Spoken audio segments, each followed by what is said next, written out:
È incredibile che a pochi mesi dalle elezioni regionali si continui a parlare del terzo mandato e della poltrona di Zaia.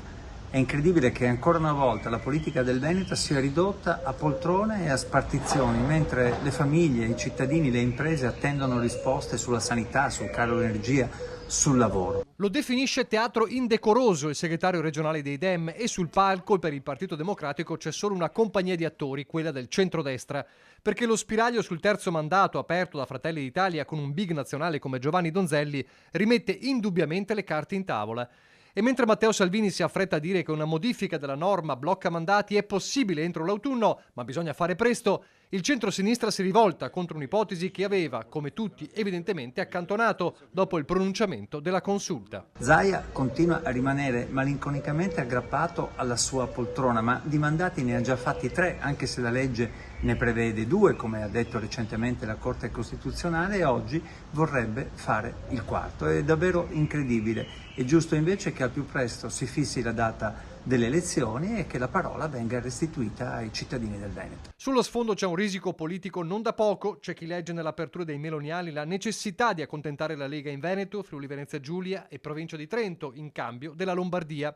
È evidente, prosegue Martella, che dietro queste incredibili manovre c'è solo il tentativo di prendere tempo e nascondere le profonde divisioni interne, prolungando trattative e accordi di potere. Del resto qualcuno poi dovrebbe spiegare ai meloniani veneti, rampa di lancio da mesi, il motivo di dover fare un passo indietro. Il numero 1 regionale Luca De Carlo resta ecumenico, ma sottolinea, ora si sta soltanto discutendo.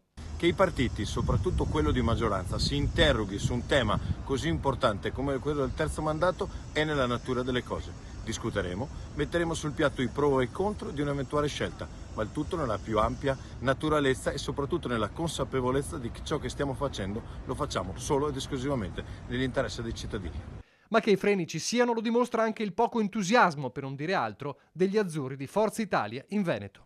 Io ritengo che un limite ai mandati sia stato fatto nei tempi, un po' di anni fa, nessuno mai l'ha messo in discussione, anzi lo stesso Presidente Zaia in più di qualche occasione nel passato ha detto che il limite dei mandati era giusto e doveroso, e quando il contesto ritorna per una discussione quasi personalistica, la gente non lo capisce. I problemi sono tantissimi. Io credo che continuare su questo dibattito sia anche nauseante.